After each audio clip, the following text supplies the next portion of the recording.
Kim Iverson did a great segment on this, and I wanted to check. So there's all the people who are free speech advocates, Kurt. Mm-hmm. The right-wing free speech warriors like Ben Shapiro. Oh my God! That includes speech you don't like. You got it. You got it. Facts That's don't care about your feelings. I believe the great Ben Shapiro. The great Ben Shapiro said, "Facts don't care about your feelings." Yeah. And free speech, free speech. And so she she did a great segment on this. I'm using her. She found these tweets. I found one more. But here's Ben Shapiro. If you work in the media and uncritically and reflexively parrot the genocidal Jew-hating terrorist liars, Hamas, you should be fired.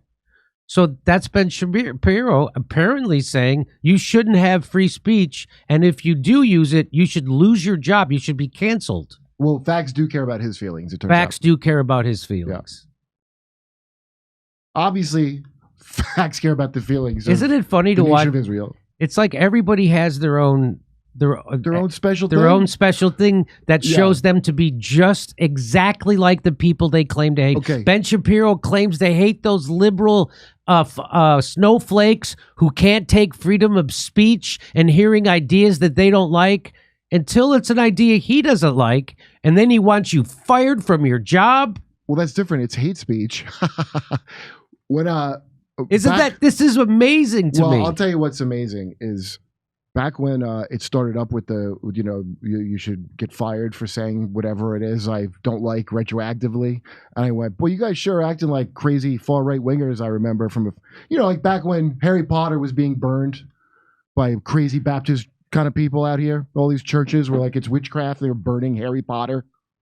And then all of a sudden, 7 years later, I'm watching trans-active left-wing activists burn Harry Potter for the same. And I was like, boy, we have come full circle. Wow. Anyway, I would constantly point out in the beginning, especially with the comedy, the comedy wars of the Tosh.0 years or whatever, you guys sound like right-wingers. Like, no, we don't. Then I noticed a thing of, hey, I thought you guys said you like free speech. Like, no, I wasn't a right-winger. I said you're being like a right-winger. They try to turn it around on you. I guess you guys don't like it. The whole time I've been saying they all hate free speech. Nobody has been switching back and forth except these assholes. Here's friend of the show, Dave Rubin. So France banned pro-Palestinian protests. That seems to me very anti-free speech. Are you telling me Dave Rubin is somewhat insincere in his... You mean to tell me that Dave Rubin, respected stand-up comedian from New York that I never heard of until maybe a couple years ago, Dave Rubin, Bringer Show comedian Dave Rubin. There's no need to denigrate his comedy. I resent that he's like, oh, he's a stand-up comedy. Like, no, he ain't. Did he do the Dan Ninen circuit? Dave Rubin makes me laugh. Well, this is pretty funny. He especially in person, he's very funny. But here he is seemingly going against. We should bring Dave on. Maybe the West has a chance, Dave. Now that's okay. If he's not stupid and he is funny, then he knows that that's the most insincere, clearly to curry favor, as if he's running for office. Well, it seems contradictory. So we should bring Dave on. It's like he's running. Everybody's running for office in their regular life. Oh, I have a show. I'm going to have to pander to a certain group as if I need them to fund me to run for president, like I'm RFK. That's what he's doing right there. Or he's dumb, because that's crazy what he said. So banning protests, he seems to be endorsing. That seems to be contradictory. That's all. Do you know Dave has offered to come on the show and talk about this, so I think we will bring him on. Okay, you know why France has all these Palestinians, by the way, and Arabs? Because as Dan Cohen told us, the way it works in Gaza is, it's not that you can't leave Gaza. You just got to get the hell out of the area. So that's where all these Arab immigrants have poured into the EU, many of them. They're from that area and didn't want to die or live in the prison camp that is Gaza. And Israel supposedly will pay you to leave for good because they want that land. Oh, yeah. So guess what? Hey, why are all these people swarming into France? Well, because Israel doesn't want them in Israel. Oh, okay. That's what Dan Cohen said? Yeah, well, what he said is they'll pay him to leave? Emigrate the hell out. But America don't take them. EU takes them, though, like France. That's why they had so many, all the discontents of places we bombed to let them get kicked out of their home, they've been immigrating into Europe. And they got the same kind of feelings Miami Cubans got. I just can't believe these people who consider themselves free speech warriors and for years have decried the liberal lefty snowflakes who tried to ban speech on campus, on college campuses, which I'm also against. I'm with them on that. Yeah, no, I'm a free speech absolutist. That's right. I can't believe now that once it's speech that they don't like, they want it banned. It's where's your money come from? Got it? All these people got to pander to. You know how you'll report on stuff that the audience does not want to even hear? Yeah. And they don't like your opinion? That's right.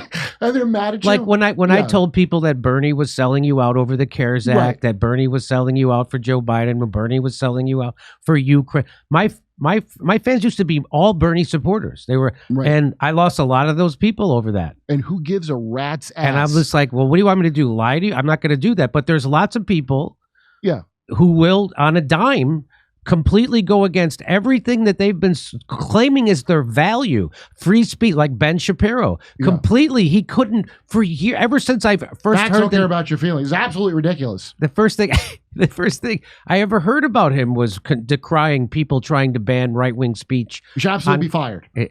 And now he's saying you should absolutely be fired. You should absolutely be fired. Okay? It's simple. It's just that simple. You should absolutely be fired. You should lose your job. It's absolutely. This fucking nerd. And now, here, Laura Loomer, right? Who is... I always hear her as like a person I should hate. No, I don't care about her at all. I've always heard that but she's been... I think she was good on certain things, too. I think she might have been good on Ukraine. Maybe she's good on COVID. But it sounds like you can't be loyal to like the right or the left because then you're going to forget about your principles and you're going to have to be part of a goddamn football team. Well, I don't think there is a right or left in America. I think there's Republicans and Democrats, and that is not the right and left. And then there's rich people and poor people. That's your parties. Because I've had people say to me, they'll like come up, they go,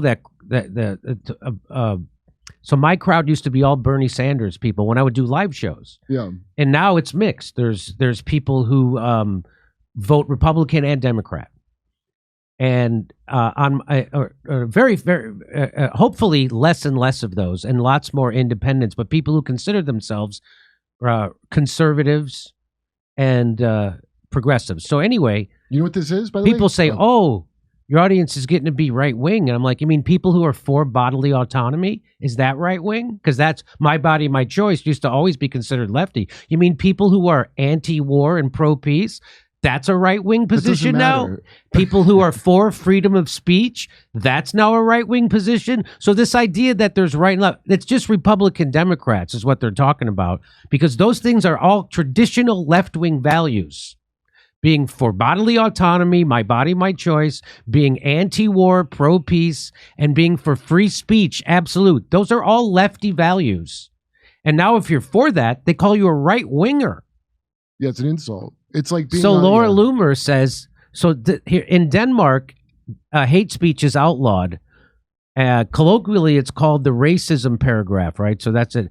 And which outlaws threats, mockery, and degradation against groups defined by race, skin, color, nationality, ethnicity, religion, or sexual orientation. That is, to me, I'm against that. I think you got to allow people So now she's saying, as many of you know, America is the only country with a First Amendment, but it's not the case in other countries, which she sounds to be happy about, especially not in Denmark, where Dr. Lupus is a practicing physician. I suspect she will be losing her medical license soon. And even if you take this away, the fact that she is using her position as a medical doctor to make fake medical diagnoses of Jews online to smear them as mentally ill is a violation of the Hippocratic Oath. You cannot falsely diagnose someone online in an effort to smear them. She needs to be reported for...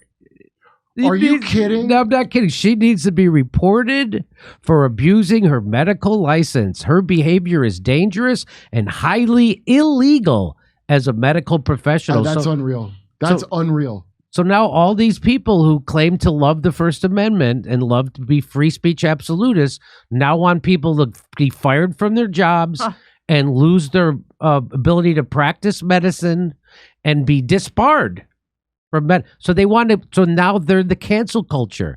So the pro-Israel faction in this has now turned into the thing they claim to hate, which is the snowflakes who want to cancel people for saying things they don't like. Saying things, words that they don't like. Now they've turned into the thing they claim to hate, and there's no denying that that's what's going on.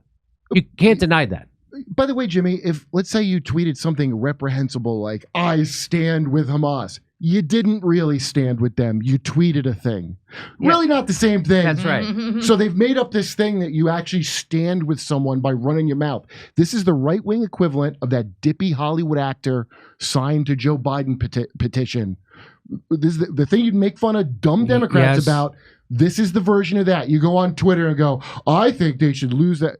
I had no idea. What did this woman say? So that they're psychopaths and people just want.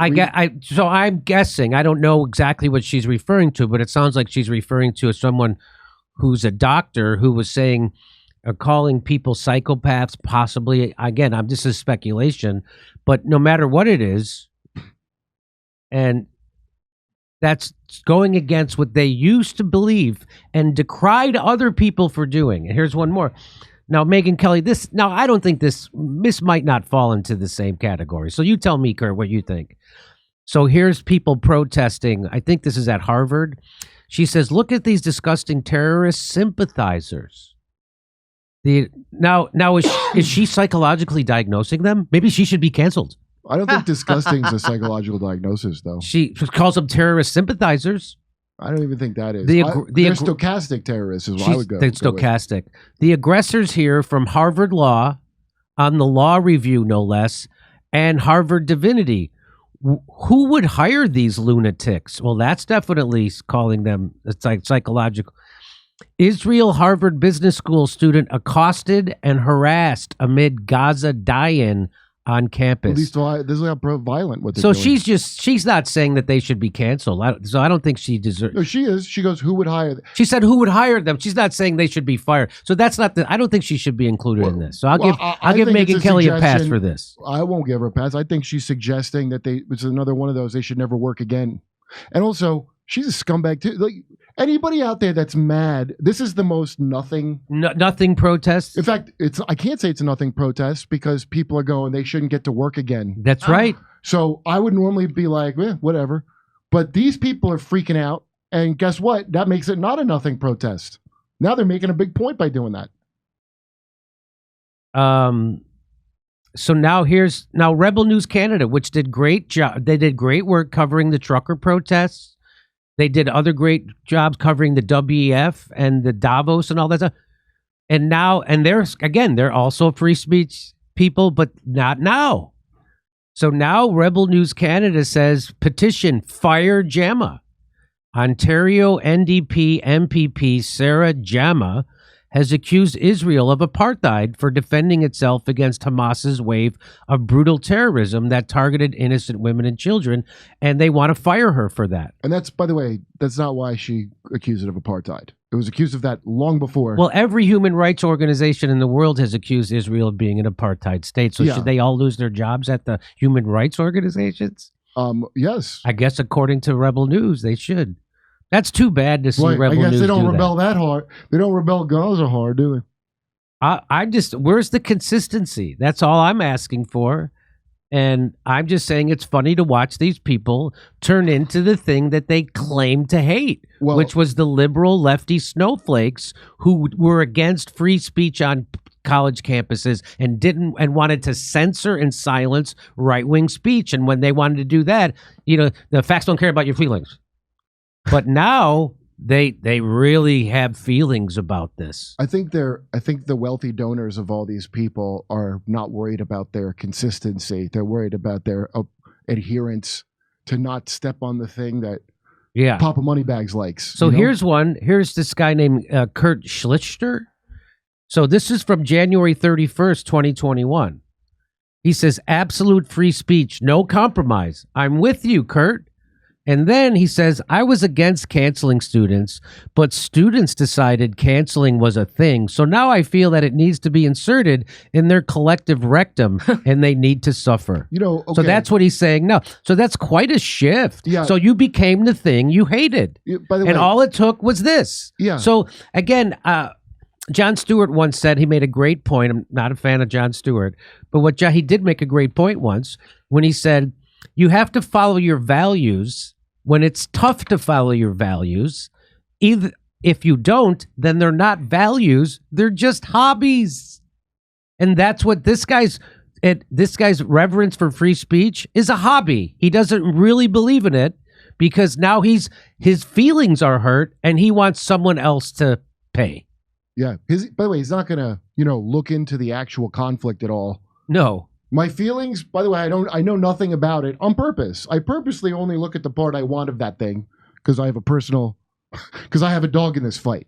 So instead of that, which my grief about what happened, I might go, oh, I see it's a bigger thing than maybe I thought it was. I'm not doing that. What I'm going to do is take it out on these other people. I just love, this is the thing. So now he was against canceling, but now he's for canceling. And all it took was for his feelings to get hurt. No, that's Israeli of him. That's amazing. That's IDF of him. And so this is the thing that I had the political falling out with Dave Rubin over. It was over Israel bombing in 2014 Gaza. Uh-huh. And so I didn't have a personal falling out with him. We're still friendly, but I was like, wow, I can't cotton to that. That's not a legitimate. You can't be okay with bombing schools and churches. That can't be okay. And by the way, those bombs Hamas has tunnels way deeper. So you're not actually bombing Hamas. How about Dave? Do you notice they don't want the hostages returned? They don't want the hostages so returned. They can kill everybody I watch on TV. I watch them on Breaking Boys. They're like, I don't know what Israel's end game here is. You don't? You don't? You don't know what it is? I think I figured it out. That's what they said on Breaking Points? Yeah. What is Israel doing over here? Think real hard. Soccer, you were in a think tank. Go to your think tank. You're trying to think what they might be doing. That they said they don't know what the end game is? They really said that? Yeah, and I'll bet you when you're getting paid not to know shit, it's real easy. They're getting paid not Dave's to know getting shit. Paid not, listen, I befriends all kinds of people. Say all kinds of dumb shit. Okay, I don't defriend them over it. People like I don't defriend people over political disagreements. Yeah. So, but it's like, who are you kidding? Number one, you made God's money. Don't ever forget that, and that's why you're doing this because Ryan Long's awesome sketch. Yeah, I'm sure some young, stupid, woke actor doesn't know what side to pick, but all these people know which side to pick because that could keep their funding coming in. All of them. Hey, come see us doing a live stand-up show in Bloomington, Illinois, Indianapolis, Levittown, New York, Red Bank, New Jersey, Wilmington, Delaware, Covina, California, Burbank, California, Oxnard, California, Venice, California, and Palmdale, California. Go to jimmydore.com for a link for tickets.